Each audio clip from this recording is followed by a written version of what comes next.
une fois qu'on a accordé la guitare, c'est le contrôle de la courbe du manche. On parlait d'un manche concave, d'un manche convexe. Admettons que la personne ait demandé un jeu de cordes plus souple. Il va falloir procéder à une compensation de la tension du manche.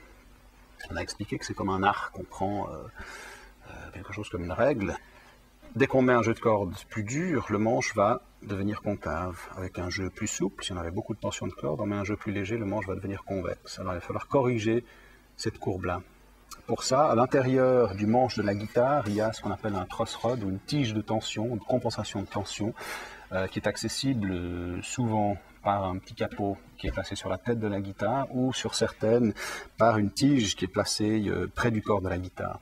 Ce qui impose avec certaines guitares, comme Fender Stratocaster, ancien modèle, de démonter la plaque pour accéder à la vis. Alors là, Gibson nous a rendu service. On peut procéder par le haut. Alors, on va dévisser le capot. Et dessous apparaît le boulon de tête du truss rod. À l'aide d'une clé comme celle-ci ou d'une clé imbus, puisque la tête de la vis peut être creuse dans certains cas, on va travailler sur la tension du manche.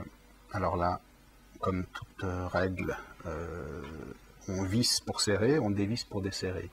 Si on serre, on va opérer l'action de retendre le manche. Si on desserre la vis, c'est-à-dire on va travailler sur l'inclinaison inverse, et le manche va se détendre. Donc, je regarde mon manche, je regarde sa courbe. Pour l'anecdote, là, il est parfait, on ne va rien bouger, mais on va quand même le détendre complètement. Alors, si je détends le manche, je veux travailler dans ce sens-là. Voilà. Alors là, je l'ai détendu un petit peu. Mon manche devient courbe. Alors, ce qui s'est passé, c'est qu'on a détendu le manche. On va retendre le manche, donc on part dans le sens inverse, tout en observant la parallèle des cordes par rapport au manche. Voilà, on veut une très légère courbe. Là, on est sur le point de départ. Voilà.